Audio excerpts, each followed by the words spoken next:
people out there, there's a lot of noise. It's very difficult for the officers to really understand what they're looking at the time, and really to be able to evaluate any type of threats. So, you know, I would just tell you that you need to understand that. I think it's a miracle that we haven't had any instances similar to this over the summer and fall. With the amount of gunfire that we would hear, that I personally heard last summer and fall, I think it's a miracle we haven't had something like this happen. And I think we're very fortunate that that has happened. I'd also like to point out that my officers tell me that when this happened, when they heard the shots and when they heard the bullets singing past, that they saw muzzle flashes. But these muzzle flashes were probably about 125 yards away. Many officers drew their weapons, but no officers fired. But what if we're in a situation to where it's 25 or 50 yards away? And it's a threat right there in front of you that can be engaged, except we're around a situation to where perhaps 40, 50, 60, 70 people are around. I mean, we really need to understand the dangers of this. And anybody other than the individuals that took a shot at my officers.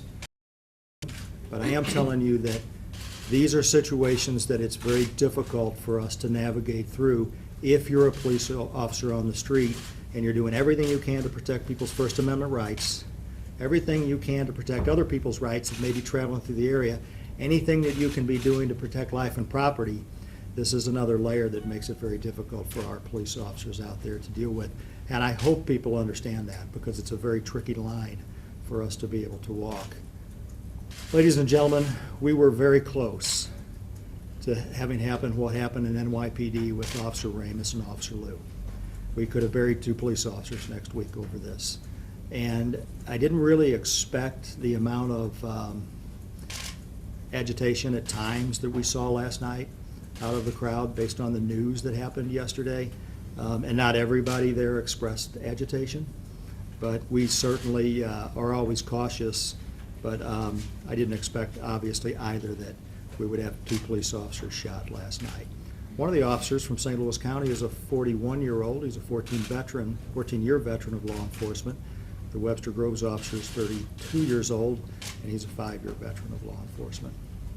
So I'll answer any questions that you have. Chief, any update about the suspect who you are potentially looking for? Yeah, you know, some leads on that. I'm going to leave that alone at the time, let the detectives work. They're still out in the field right now. In fact, the lieutenant, the sergeant, and his staff have still not had time to come into Clayton and even brief me. So we have talked to him on the phone. As you might imagine, this is the #1 priority right now of the St. Louis County Police Department, to identify these individuals.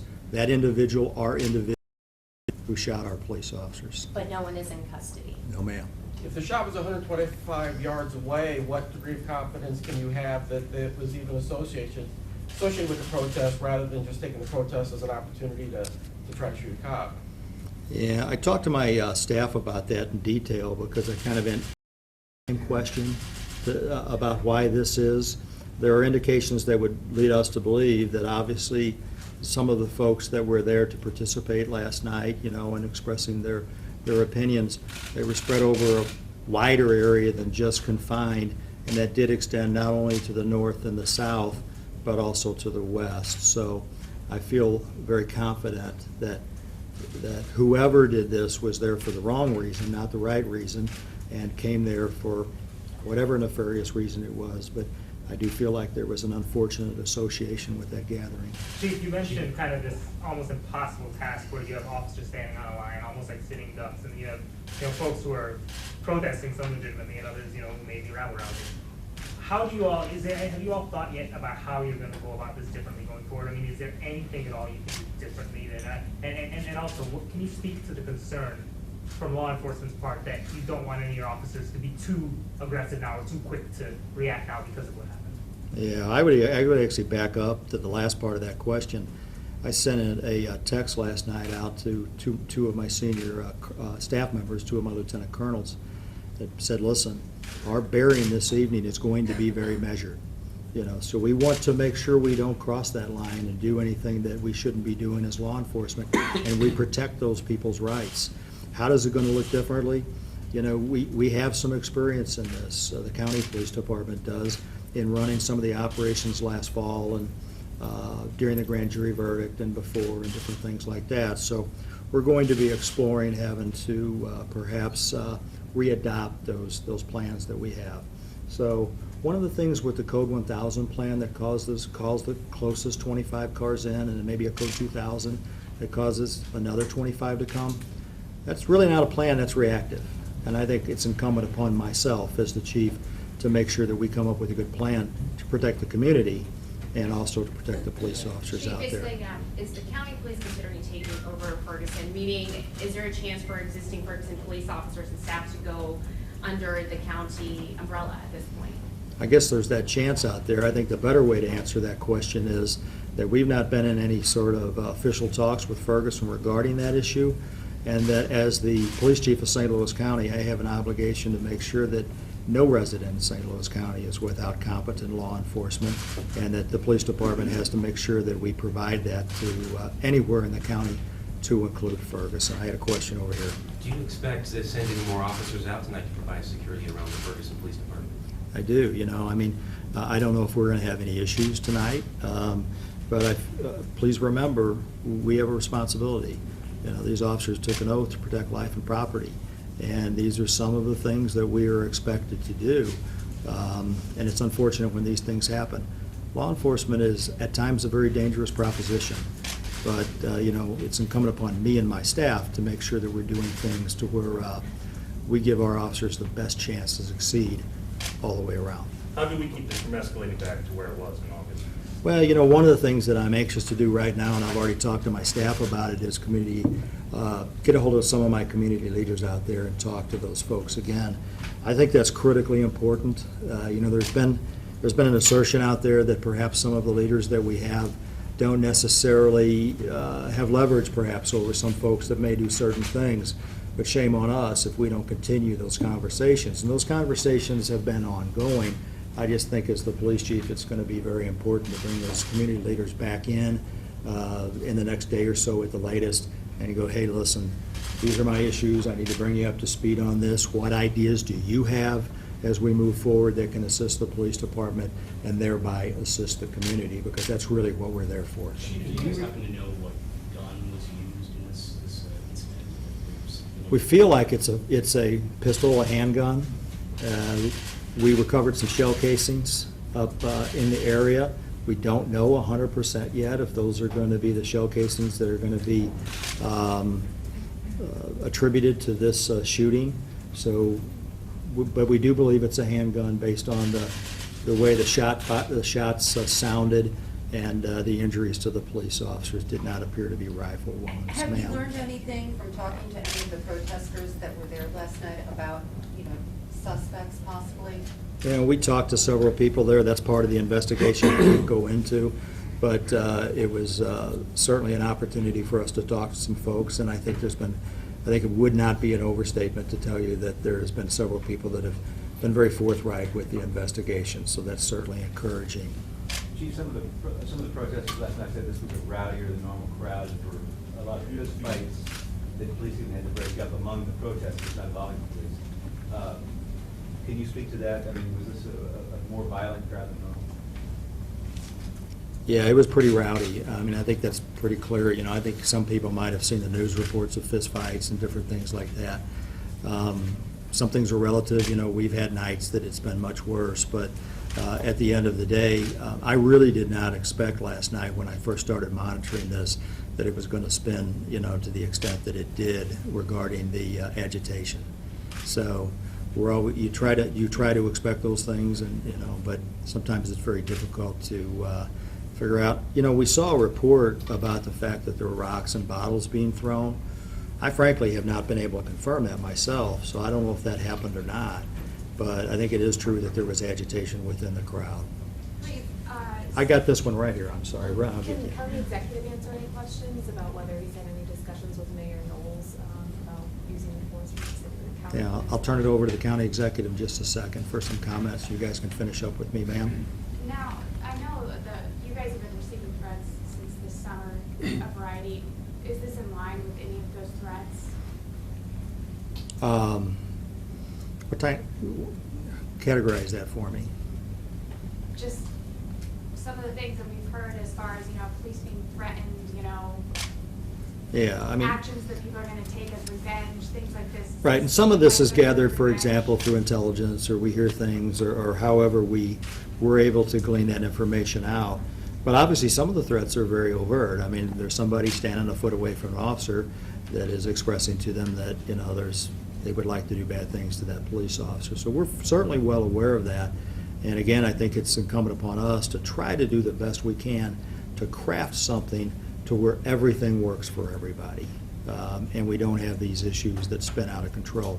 The responsibility of last night's shooting lies with whoever did that shooting. I want to be very clear about that.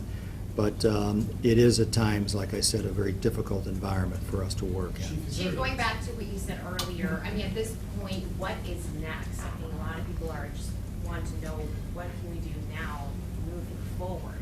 I know you talked about some ideas, but what else is on? Yeah, we're going to have to take a look at a security plan up there again, similar to what we did last fall. I think that's part. I think community engagement is part of it. But I also think that, this has really been in the news cycle a whole lot lately. I understand why. But, it started off with a court clerk, and then it went to, 2 police officers. That went to the city manager. Now we're dealing with the chief who has stepped down. It just kind of seems like that is always in the public, always in somebody's mind right now. And I think, so part of this, I would hope, would get down to where we can continue to have civil discourse about this the right way. And I think that perhaps only time maybe will satisfy that. We'll have to see. Sorry, do you believe that this could be getting out of local control? Is this something the state highway patrol could possibly have to come back and also help out with? Yeah, you know what? I would like to tell you that I have more confidence in the community than that right now, and I believe that I do. So, that wouldn't shut the door to the fact that I'm going to certainly ask for assistance, manpower assistance regarding, helping as we do some things, for example, different. But I have to count on my municipalities to be there doing it for the right reasons. I have to be able to count on the highway patrol. As you know, my overtime bill from August through the 17th day of December on Ferguson was over $5 million. So these are expensive propositions for us. And we would certainly, we need the assistance anywhere we can get it with these very good law enforcement agencies that come to the assistance of Ferguson. Chief, would you consider this, what happened last night at this point, to be a random act? Is it, you know what I'm saying? Is it like, was it just a random shooting? As much as you can plan and security and whatnot, if someone just wants to go on a hill and shoot, unless you roadblock the whole area or something, I don't know, but is this a random thing? Is there? No, you're right. This This is really an ambush, is what it is. You can't see it coming, you don't understand that it's going to happen, and you're basically defenseless from the fact that it is happening to you at the time.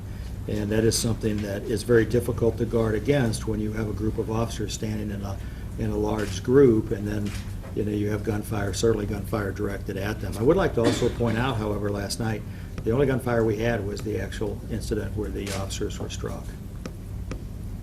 Yes. You just brought up all the overtime your officers have been working, and you characterized last night as an ambush. Can you talk a little bit about just the morale of your officers right now? Yeah, I think the morale's pretty good with the officers, but I'll tell you what, I'll tell you what I'm thinking. I was certainly shaken up about this at midnight when the phone rang. So I think that's natural for the officers, certainly to be very, very cautious about their well-being and different things like that. But I have a tremendous amount of confidence in the St. Louis County Police Department, as Captain Nelson has with the Webster Groves Police Department. These guys are going to be out there doing the right things for the right reasons. So they understand that it's a dangerous job, and they certainly need to hold me responsible to make sure I can make it as safe as possible for them. Is the MSD out there looking for a weapon in the sewers, or what's the utility? Yeah, Steve, they could be, but I don't know that. I can't answer that question right now. Captain Bosher, did we have anything to display, or did that work out? We had the photos that we sent it. We already sent, they were just. Oh, you sent them all? Everybody, we had some photos from the crime scene. So I just wanted to tell you that one of the photos you're going to get is that the Webster Groves officer was wearing a riot helmet, and he had his lid up, the face mask was up, and We got some of those photographs that you can look at that basically demonstrates the blood splatter from when he was hit in the face that splashes up against the inside of that face guard. So, again, I have a lot of confidence in the community. I understand exercising people's First Amendment rights, but I'm going to be honest with you, this is beginning at times to be very difficult for any law enforcement agency anywhere to really wrap their arms around. I want everybody here to understand how difficult this is to do it the exact perfect way. It's very tough. Did you get to talk to either one of the officers? You know, I did. Yeah, I got to talk to both of them. I know Captain Nelson talked to both of them, too. The officers, you know, both of them had just been shot. They were with their families. It was fortunate that the families could be there. They were hanging in there. One of my officer was in a tremendous amount of pain with that wound going in his shoulder and coming out his back. Again, those officers are good guys. I'm proud of them. And I think I'll leave it with that. County Executive Stanger. And I'm primarily here just to express our deep support and our concern for the families and the individuals who were shot last night, our officers and the officers of the Webster Groves Police Department. And I'm free to answer any questions you might have. Have you been in any discussions at all with Mr. Knowles about the possibility of the county coming in and taking over the first? You know, I have had multiple discussions with Mayor Knowles over, I'd say, a 2-week period, and certainly that subject has been talked about, and I have offered him all of our assistance that we have, and as you can see, and as you've heard today, we have certainly stood ready and have performed when asked to step in and help out, and we'll continue to do that in any capacity needed.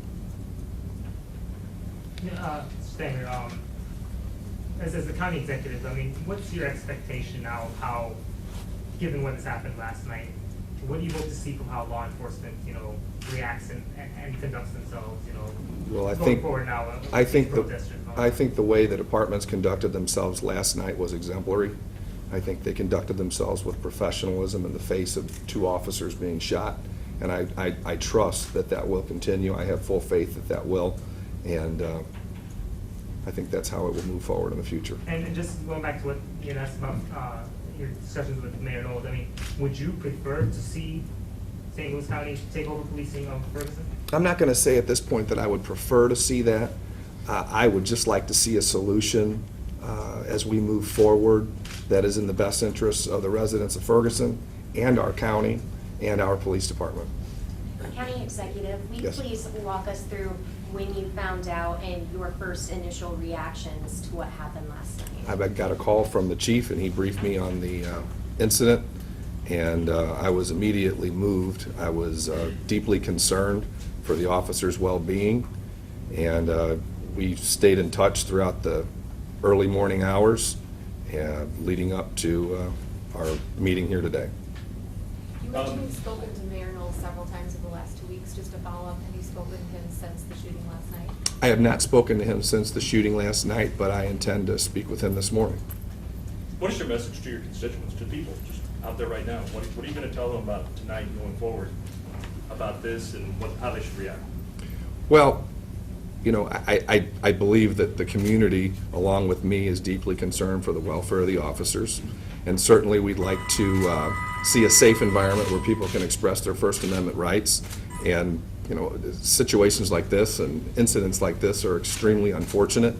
And we certainly hope that we can avoid these in the future. And I know that our police department and all the other departments involved are going to see to that. But specifically to diffuse any ramping up of this situation, how are you going to get people to not come out Well, and you know, ramp this up? we're dealing with many individuals in our community, and certainly words can certainly help, but these are individual choices that are made, and the only thing that I can say is that and I believe the rest of the community, wants to see individuals express their First Amendment rights in ways that are nonviolent and that don't lead to violence, and that everybody just needs to keep cool heads, and we certainly want to avoid situations like this.